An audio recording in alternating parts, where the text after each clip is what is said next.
The Sterling Tower's grand lobby sparkled with Manhattan opulence as I walked through the revolving doors, my heels clicking softly on the imported marble floors. My father's 60th birthday celebration was exactly what you'd expect from the Sterling family: excessive displays of wealth, carefully curated guest lists, and enough corporate politics to fill a Netflix drama.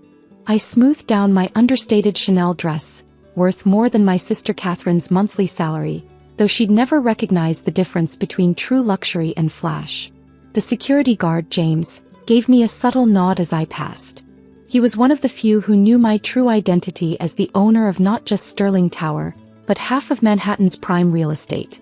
"Oh, look who decided to grace us with her presence," Catherine's voice carried across the lobby with practiced disdain. The receptionist actually dressed up for once.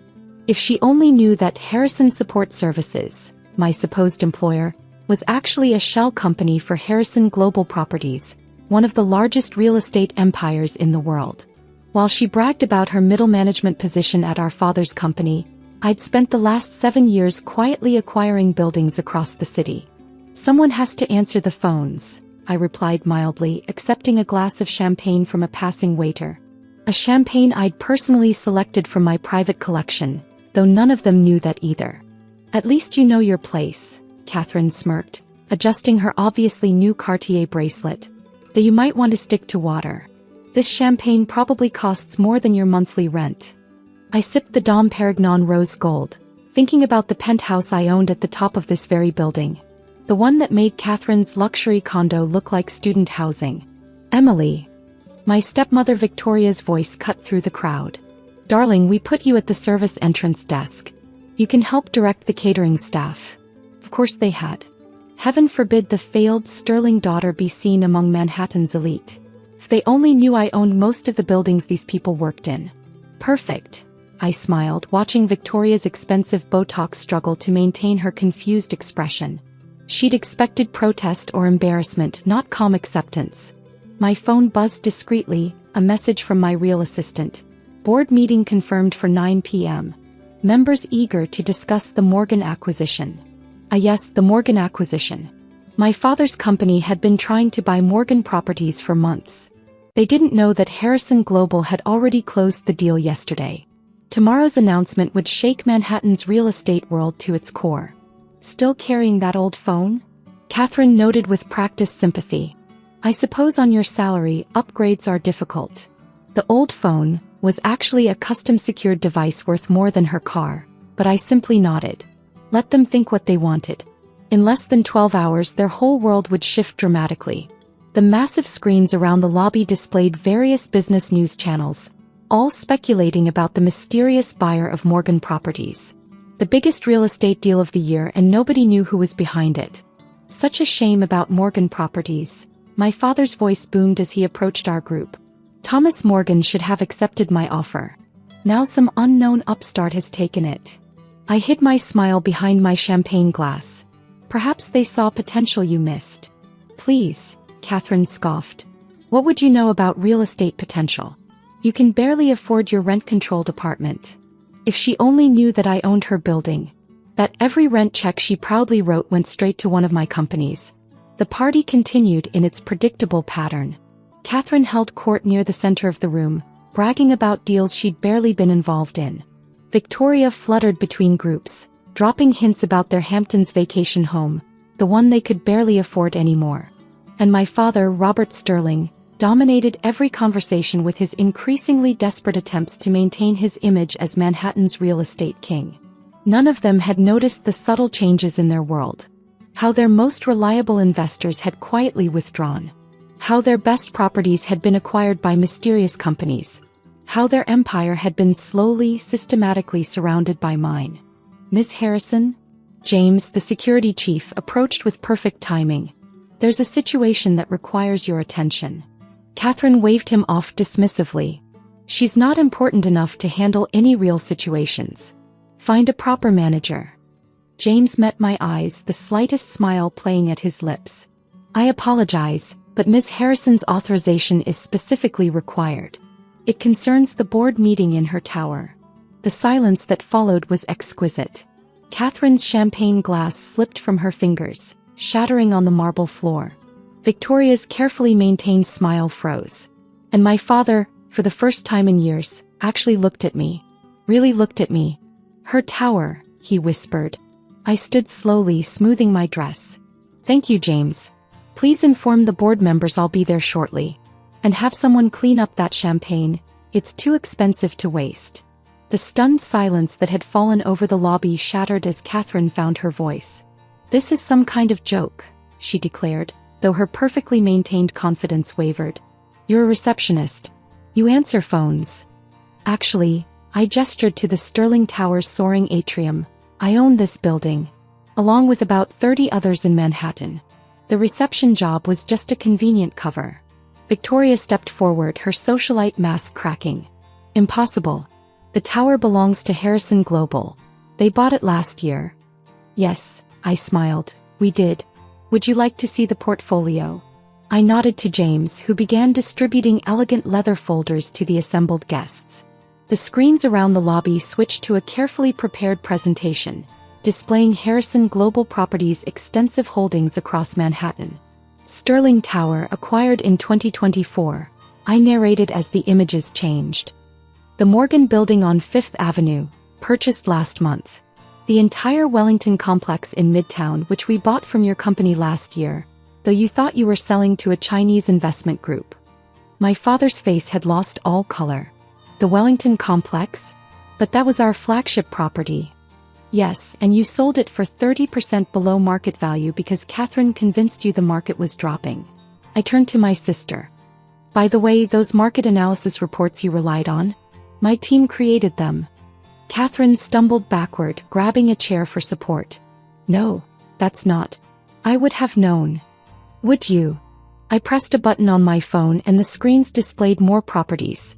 Like you knew who bought your condo building last year? Or who acquired the Hamptons estate next to your vacation home? The one Victoria's been trying to get invited to all summer. Victoria's hand flew to her throat.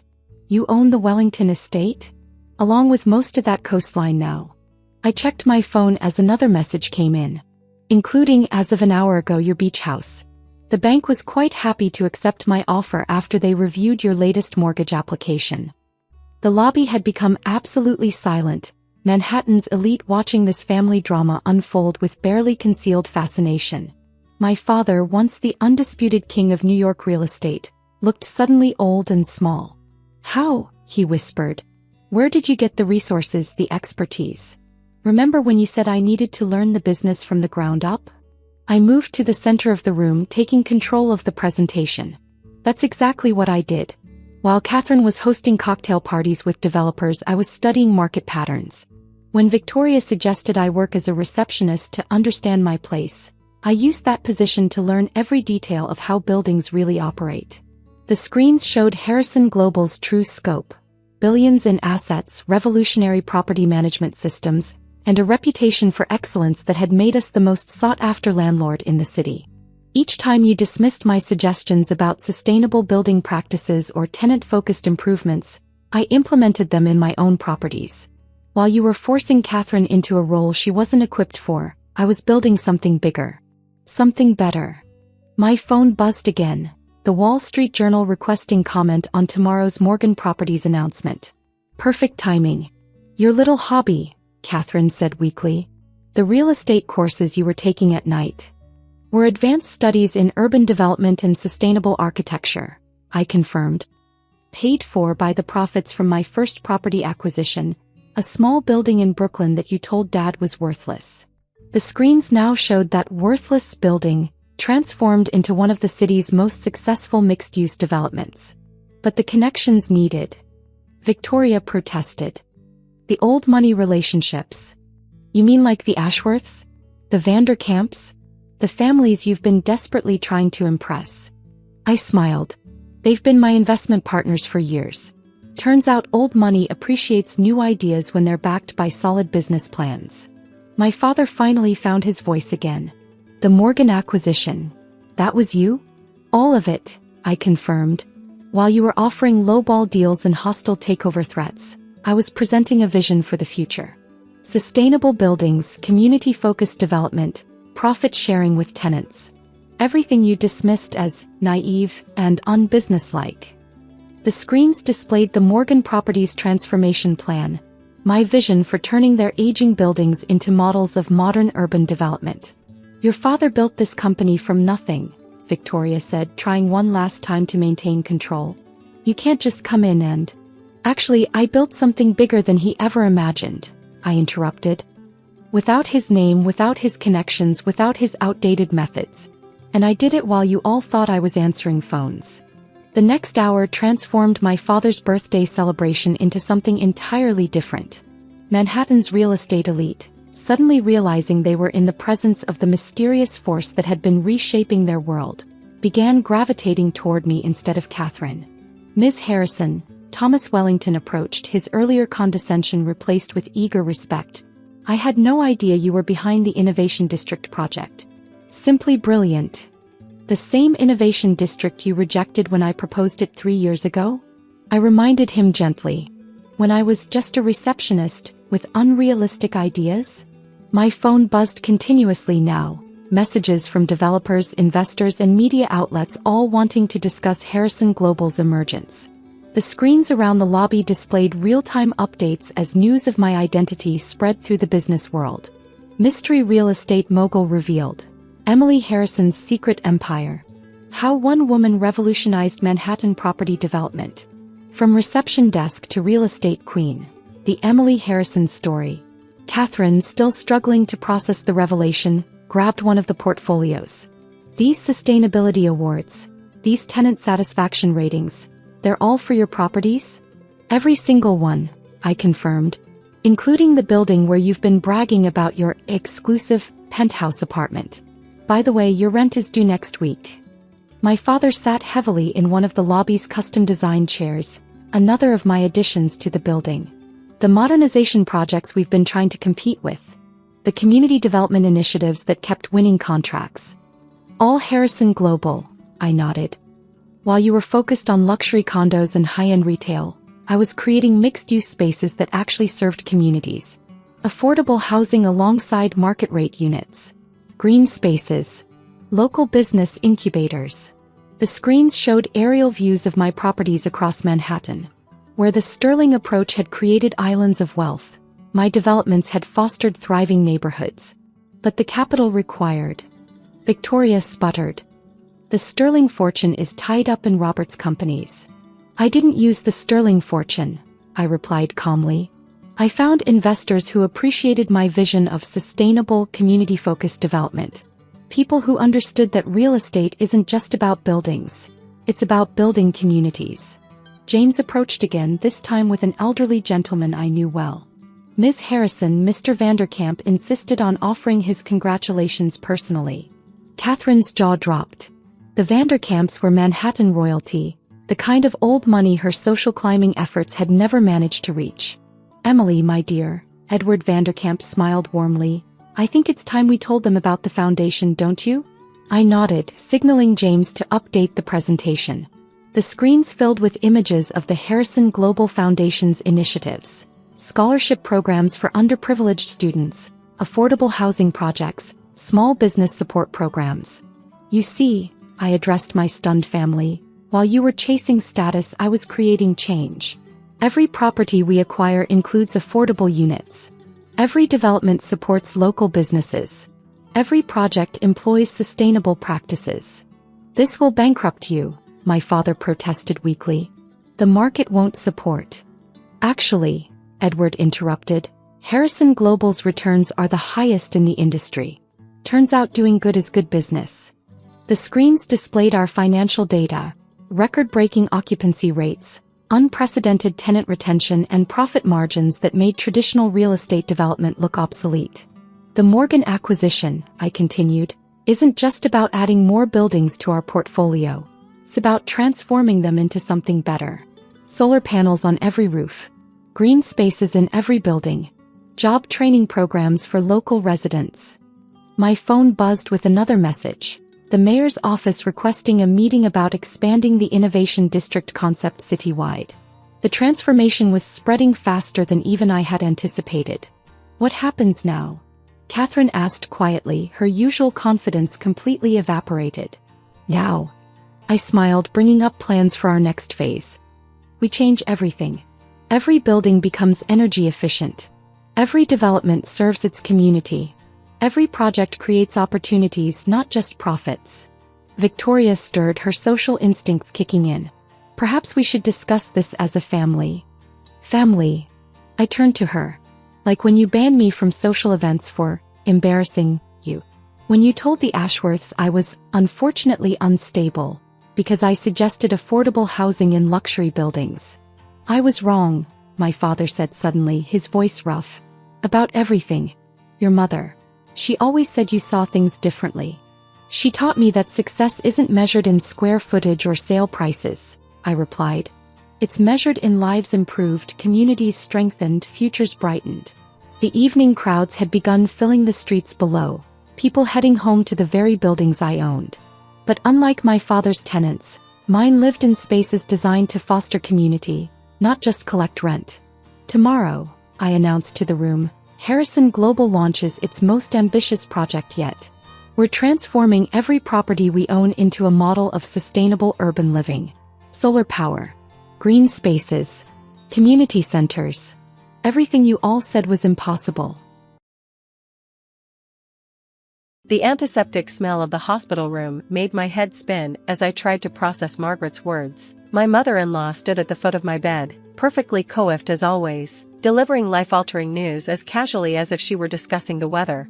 The retirement facility is very nice, Claire, she continued, smoothing her designer blazer, much more suitable for someone in your condition. My condition. 2 weeks ago, I'd had knee replacement surgery. According to Margaret, this somehow made me an invalid who needed to be shipped off to a care home. At 58, I was hardly ready for retirement living.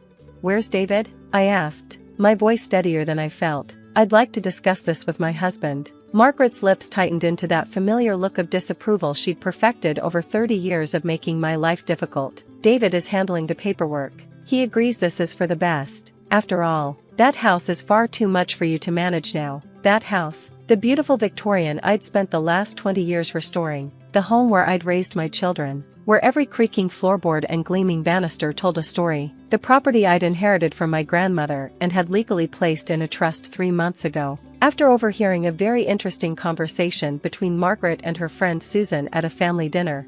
Really? I said, keeping my voice light. And the buyers didn't mind that the house wasn't actually David's to sell? For a moment, Margaret's perfectly composed facade cracked. What do you mean? Of course it was his to sell. You're his wife. I shifted in the hospital bed, wincing slightly at the twinge in my knee. Actually, Margaret, that house was never in David's name. It was my inheritance, and 3 months ago, I placed it in an irrevocable trust. Any sale would have required my presence and signature as the trustee. The color drained from her face. You're lying. David showed me the paperwork from 15 years ago. Maybe, I said, watching realization dawn in her eyes. But things change, Margaret. People change, especially when they start having secret conversations about selling their daughter-in-law's house while she's recovering from surgery. My name is Claire Winters, and I've spent 30 years married to a man who never quite managed to cut the apron strings from his controlling mother. Margaret had been there every step of the way, second-guessing my parenting decisions, criticizing my career choices, and trying to orchestrate our lives according to her master plan.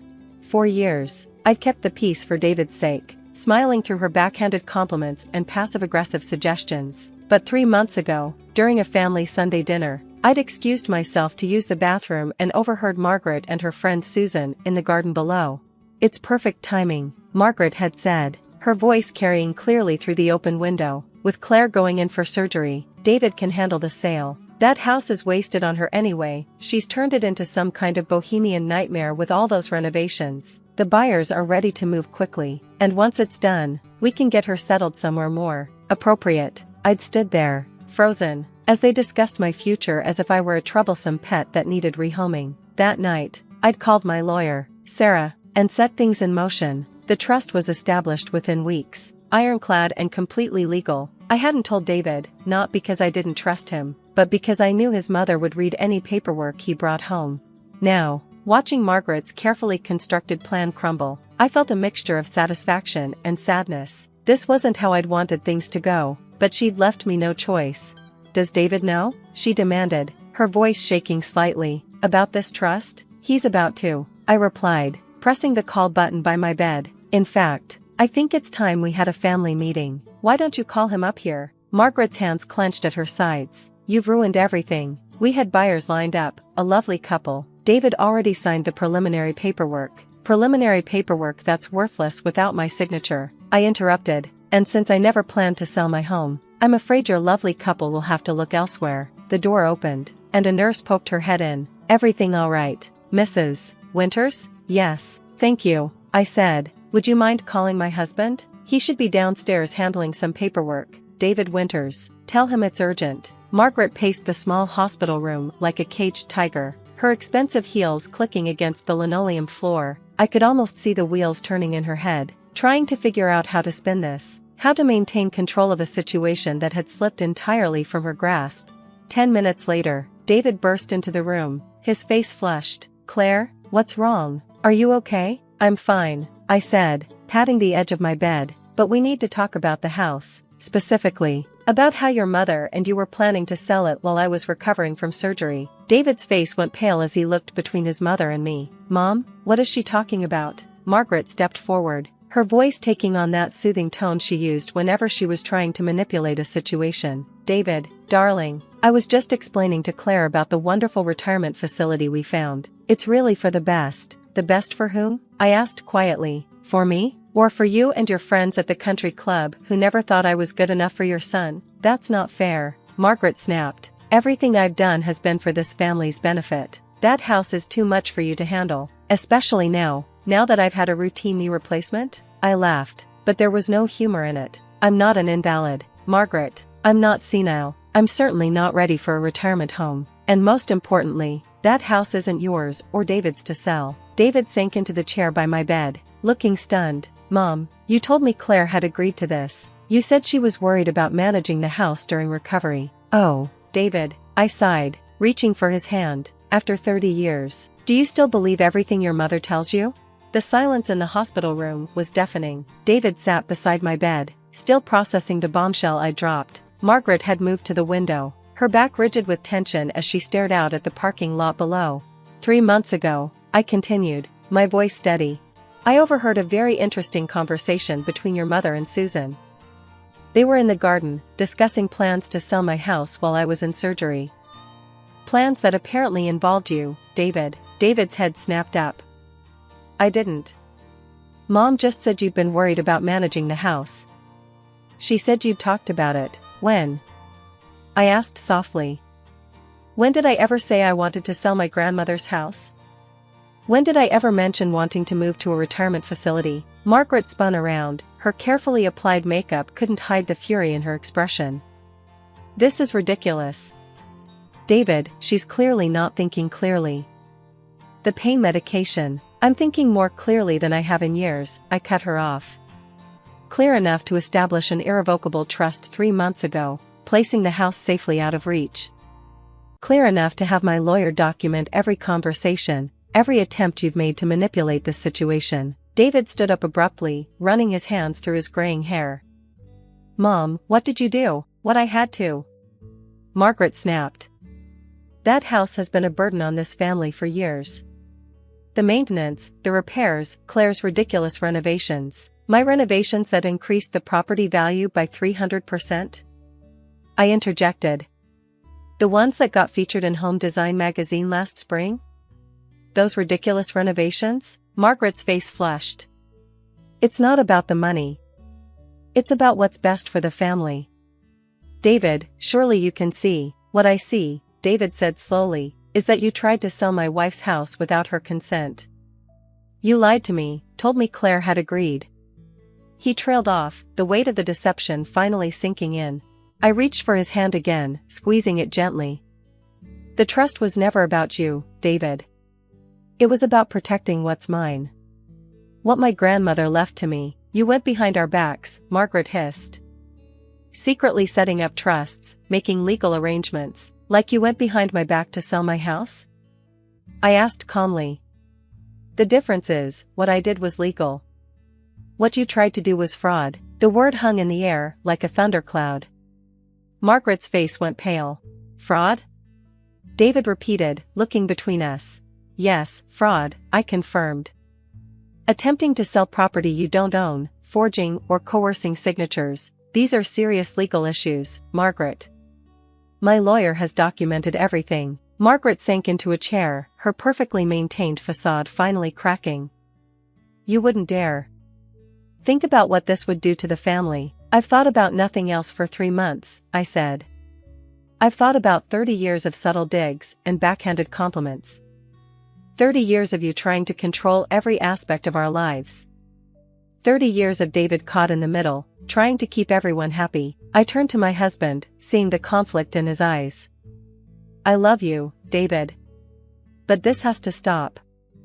Your mother needs to understand that she can't control everything. She can't decide my future for me. David nodded slowly, something shifting in his expression. For the first time in our marriage, I saw him truly see his mother for what she was. Mom, he said, his voice firm. You need to leave. Now. We'll discuss this later. Margaret stood up, smoothing her designer outfit with trembling hands. David, please, now, Mom. She left without another word, her heels clicking against the hospital floor until the sound faded away. David collapsed back into the chair beside my bed, looking exhausted. I'm so sorry, he whispered. I should have seen, should have known. Yes, you should have, I agreed. But we both know your mother is very good at what she does. She's had years of practice. Over the next few days, as I continued my recovery, the full extent of Margaret's manipulation came to light. She'd not only lined up buyers for my house, but she'd also put a deposit down at the retirement facility, using David's credit card without his knowledge. She'd told the buyers that I was suffering from early-onset dementia, explaining why the sale needed to be handled discreetly. My lawyer, Sarah, was livid when she heard the details. This goes beyond family drama, Claire, she said during her visit. What she attempted was elder abuse and fraud. We have enough evidence to press charges, but I had other plans. A week later, I was discharged from the hospital. David drove me home, to my home, the Victorian that had caused so much drama. As we pulled into the driveway, I saw Margaret's car parked on the street. I invited her, I said, seeing David's surprise. We need to clear the air, set some boundaries. Margaret was waiting on the porch, looking smaller somehow, less imposing than she had in the hospital. She watched as David helped me up the steps, my new knee still stiff, but healing. Inside, I settled into my favorite armchair, the one Margaret had always criticized as being too shabby chic for her taste. The afternoon light streamed through the stained glass windows I'd restored myself, casting colorful patterns across the hardwood floors. Before you say anything, I began, I want you to look around. Really look at this house, Margaret. Look at what I've built here, what I've restored. This isn't just property to me. It's my legacy, my passion, my home. Margaret's eyes darted around the room, taking in the carefully curated details, the blend of old and new that I'd spent years perfecting. I won't press charges, I continued, seeing her shoulders relax slightly. But things are going to change. No more interference, no more manipulation, no more trying to control our lives. And if I refuse? She asked, but her voice lacked its usual steel. I smiled, reaching for the folder I'd placed on the side table. Then Sarah has instructions to proceed with legal action. The documentation of your attempted fraud, the unauthorized credit card charges, the lies you told the potential buyers, it would all come out. Your reputation at the country club wouldn't survive that, would it? She flinched, and I saw David hide a smile. But it doesn't have to come to that, I added. You can choose to respect our boundaries, to accept that David and I are capable of making our own decisions. You can choose to be a mother and grandmother instead of a puppet master. The silence stretched between us as Margaret considered her options. Finally, she spoke, her voice quieter than I'd ever heard it. The renovation work, it really is quite remarkable. Coming from Margaret, this was practically a surrender. Thank you, I said simply. Would you like a tour? I can show you the new kitchen renovation I'm planning once my knee heals completely. That afternoon marked a turning point. It wasn't perfect, Margaret would always be Margaret, but something fundamental had shifted. David stood taller, spoke more firmly, He no longer jumped every time his mother called. As for me, I continued my recovery, working with my physical therapist in the home gym I'd set up in what was once the Victorians' formal dining room. Much to Margaret's horror, the house evolved with me, each room telling a story of resilience and renewal. 6 months later, Home Design magazine returned, this time to feature my home office renovation. The photographer captured me at my desk, the stained glass windows casting their rainbow light across my silver hair. The article title read, Victorian Revival, How One Woman's Vision Transformed More Than Just a House. Margaret even came to the magazine launch party, bringing a bottle of champagne and only making one small comment about the eccentric wallpaper in the powder room. Progress comes in small steps, after all. As I watched her chatting with the magazine editor, actually praising my design choices, David wrapped his arm around my waist. You know, he said quietly, putting the house in trust was brilliant, but not telling me, that must have been hard. I leaned into him, grateful for my healing knee and the man who had finally found his voice. Sometimes, I replied, you have to protect what's yours, even from the people you love. He nodded, understanding at last. That evening, after everyone had left, I sat in my beloved shabby chic armchair, watching the sunset paint the sky in shades of pink and gold. The house creaked and settled around me, its familiar sounds a comfort after all these years. Margaret had tried to take this from me, to decide my future without my consent, but in doing so, she'd forced us all to confront the dynamics that had shaped our family for 3 decades. Sometimes it takes almost losing something to realize how hard you'll fight to keep it. I ran my hand along the arm of my chair, feeling the worn velvet beneath my fingers. In the end, this wasn't just about a house, it was about standing up for yourself, about protecting what matters, about finding your voice even when others try to silence it. And as I sat there, in my imperfect, beautiful, hard-won home, I realized that sometimes the best revenge isn't about getting even, it's about living well, on your own terms, in a house that tells your story, every creaking floorboard, every restored window, every eccentric choice that makes it uniquely, unquestionably yours. The next morning, I received a text from Margaret, the wallpaper in the powder room. It's growing on me. I smiled as I typed my response. Just wait until you see what I have planned for the conservatory, because that's the thing about houses, and families, and life itself, there's always room for renovation, for growth, for change. You just have to be brave enough to pick up the tools and start the work. I felt my heart stop as Robert's words sank in. The vintage ring collection my grandmother had spent her life curating, gone. Sold off while I was on a 2-week trip to visit my sick aunt. About a decent price too, Robert continued, leaning against my bedroom doorframe. About time someone turned those dusty old things into real money. I carefully folded a sweater, keeping my movements deliberate and calm. And what did you do with the money, Robert? He shrugged, adjusting his expensive new watch. Invested it. That's what your mother and I do. We make smart financial decisions. Unlike you, hanging onto all this sentimental junk.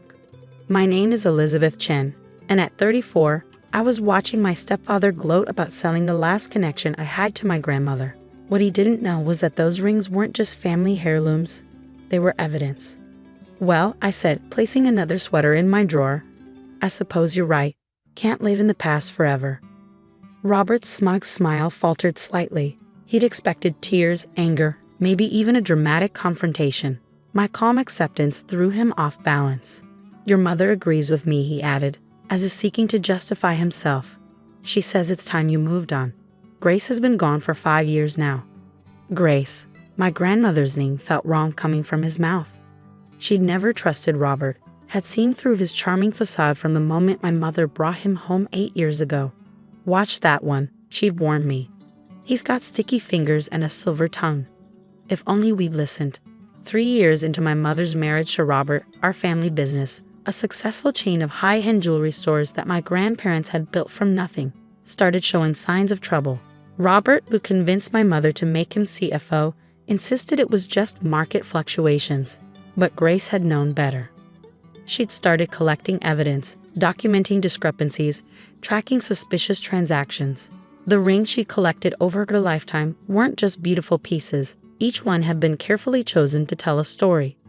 A story that Robert would have found very interesting if he bothered to look closer. I continued unpacking my suitcase, remembering the last conversation I'd had with Grace before she passed away. "The proof is in the collection," she'd said, her voice weak but her mind sharp as ever.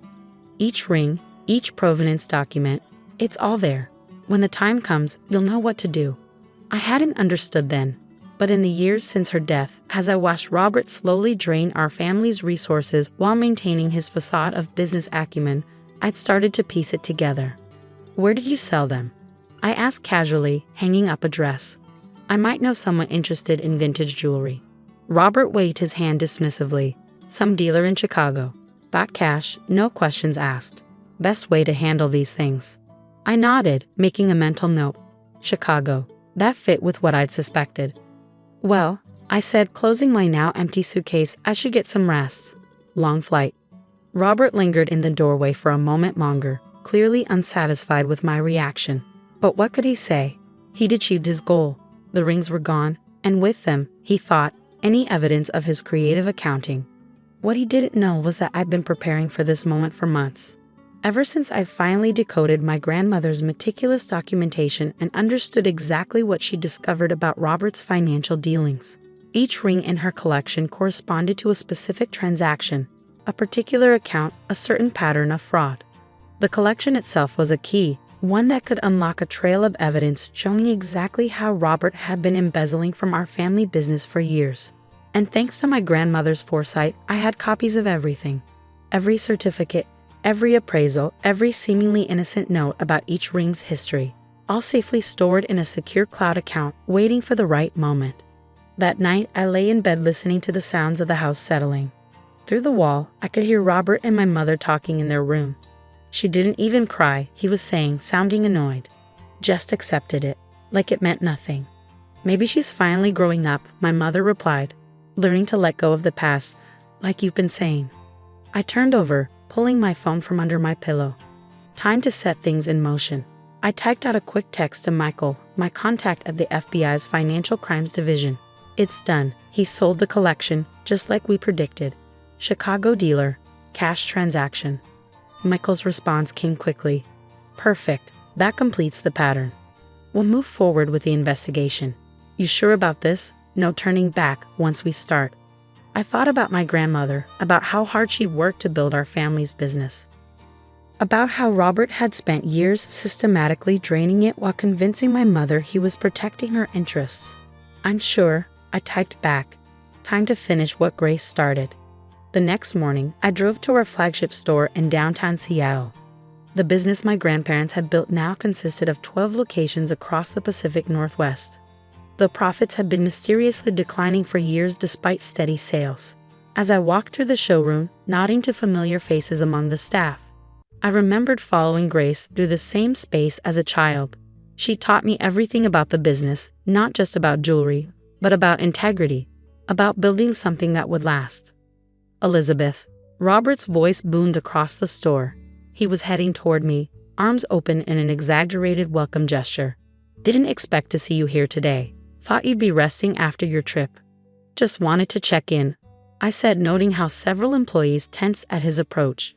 They knew something was wrong with the business, even if they couldn't prove it. "See how things are going." "Everything's fine," he said quickly, too quickly. In fact, I was just about to make some calls about a new investment opportunity. Very promising. I bet it was. Another shell company, another fake supplier. I'd seen the patterns in Grace's documentation. How Robert moved money through increasingly complex networks of transactions, always staying just ahead of detection. "Sounds interesting," I said. "Maybe we could discuss it over lunch?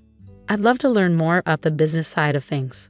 Robert's eyes narrowed slightly. In the 8 years he'd been married to my mother, I'd never shown interest in his financial dealings. My sudden curiosity must have triggered something in his predator's instincts.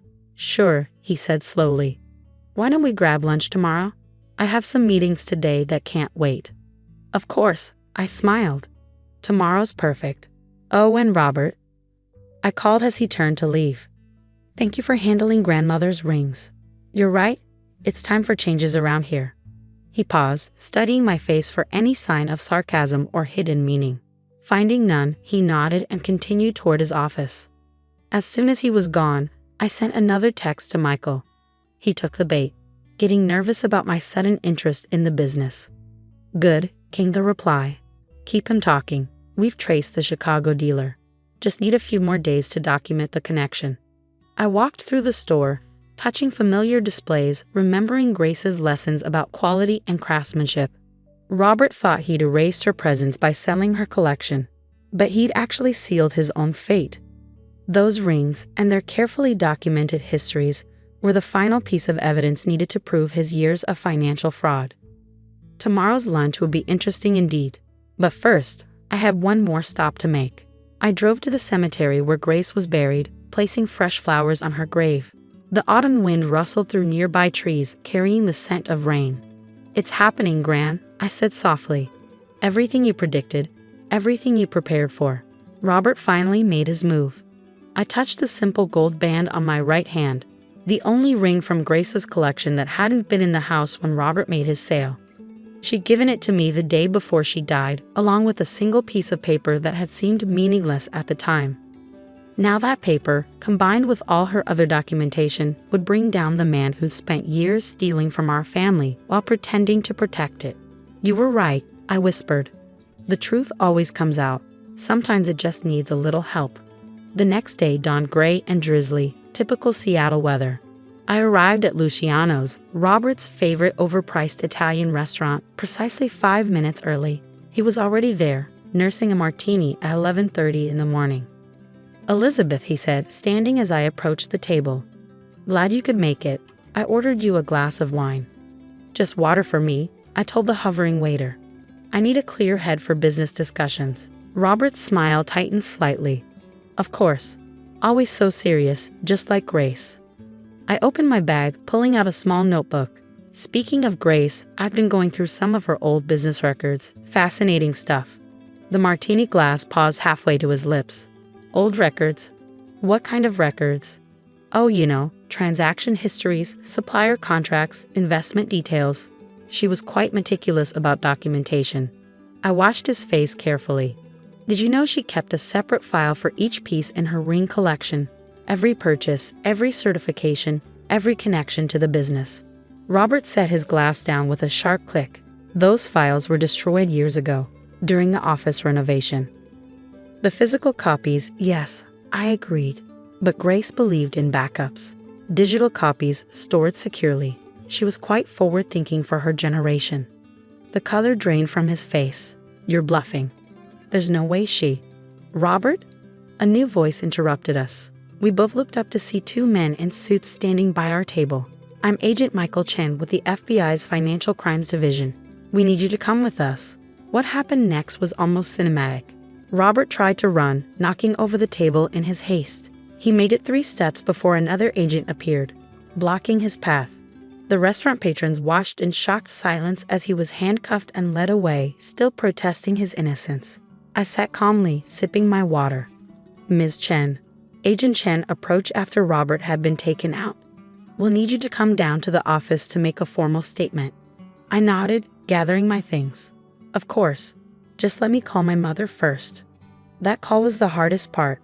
My mother had always been brilliant at running the creative side of our jewelry business, but she trusted Robert completely with the finances.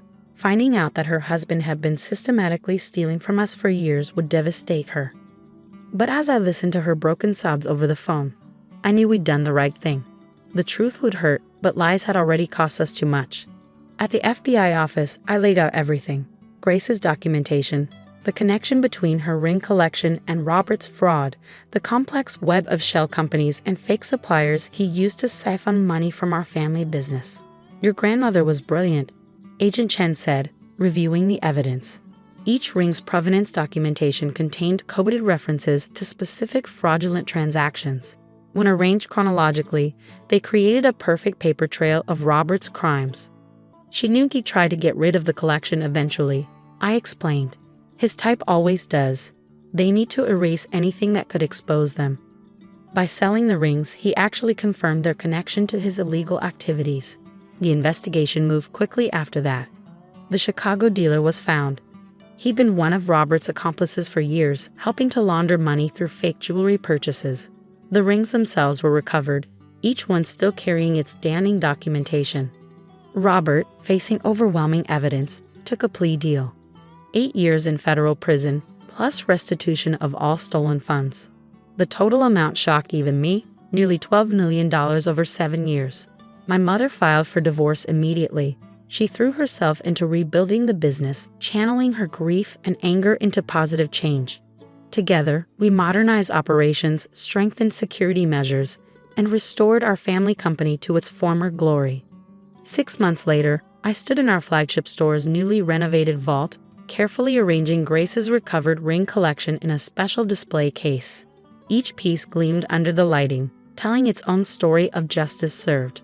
"Your grandmother would be proud," my mother said softly, joining me at the display. "Not just of saving the business, but of how you handled everything. You did it her way, patient, methodical, letting the truth speak for itself." I touched the simple gold band I still wore, Grace's last gift to me. She taught me that the best revenge isn't about getting even. It's about standing up for what's right, no matter how long it takes. That evening, I visited Grace's grave again. The autumn rain had given way to a crisp, clear night. I placed her favorite white roses beside the headstone. "We did it, Gran," I whispered. "Your plan worked perfectly. Robert never saw it coming. He was so busy looking down on us that he never looked closely at what was right in front of him." I told her about the business, about how we were growing stronger than ever, about how her ring collection was now a testament to female strength and ingenuity, inspiring a new generation of women in our family. As I drove home, I passed by the federal detention center where Robert was serving his sentence. I didn't stop, didn't even slow down. He was part of our past now, a cautionary tale about trust and vigilance. The next morning, a package arrived at the store. Inside was a letter from Robert's former secretary, along with a stack of documents. "I always knew something was wrong," she wrote, "but I was too afraid to speak up. Your grandmother once told me that the truth has a way of surfacing, like a diamond rising through kimberlite." She was right. These are copies of everything I saved over the years, just in case someone was brave enough to take action. I added the documents to our archives, next to Grace's meticulously coded records. Together, they told a story of greed, betrayal, and ultimate justice. But more importantly, they told a story of wisdom passed down through generations of strong women. Our family business continued to thrive. We established the Grace Chen Foundation, providing scholarships for women studying business and forensic accounting. Every recipient received a small gold ring, a reminder that sometimes the most powerful weapons against corruption are patience, intelligence, and careful documentation. Years later, when Robert was released from prison, he tried to contact us. His lawyer sent a letter full of apologies and excuses, asking for a chance to make amends. I sent back a single photograph, Grace's ring collection, restored to its rightful place, each piece now labeled with the evidence it had carried. No message was necessary. The truth, as Grace had always said, speaks for itself. Some people called it karma. Others called it justice, but I knew it was something simpler, the power of a grandmother's love and wisdom, carefully preserved in a collection of rings that proved more valuable than anyone could have imagined. Well, anyone except Grace. The last paper she'd given me, the one that had seemed meaningless at first, now hangs framed in my office. It's a simple quote written in her elegant hand. "The truth is like a fine diamond. It may be hidden for years, but its value never diminishes. Keep watching, keep waiting, and when the time is right, let it shine." And shine it did, bringing light to darkness and justice to those who thought they were above it. Just as Grace had planned all along.